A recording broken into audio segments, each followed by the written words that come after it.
Saudara bakal calon presiden yang diusung Nasdem, Anies Baswedan, Rabu malam mendatangi kantor DPP Partai Nasdem pasca penetapan Menkominfo Johnny G. Plate sebagai tersangka. Setibanya di kantor DPP Partai Nasdem pada Rabu petang, Anies Baswedan pun langsung masuk ke dalam ruangan. Anies datang disambut oleh Ketua DPP Nasdem yaitu Sugeng Suparwoto.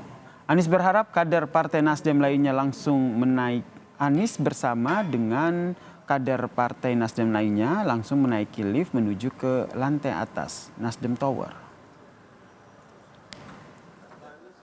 Kita berdiskusi, saya menyaksikan dari dekat pribadi-pribadi yang tak bergeming, pribadi-pribadi yang memilih untuk teguh dalam sikap, memilih untuk menghadapi ini semua, cobaan, tantangan yang muncul atas konsekuensi keputusan-keputusan dengan keyakinan bahwa Tuhan Allah Subhanahu wa taala akan berpihak kepada kebenaran.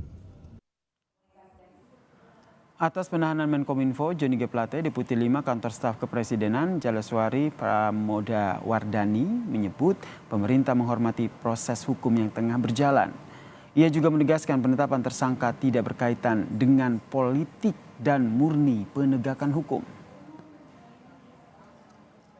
Ya, pemerintah menghormati proses hukum yang tengah berjalan dan mempercayakan profesionalitas aparat penegak hukum dalam bekerja.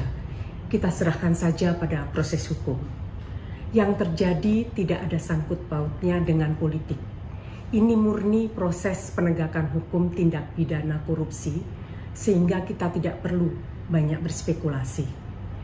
Tentu yang terjadi bukan hal yang kita harapkan bersama.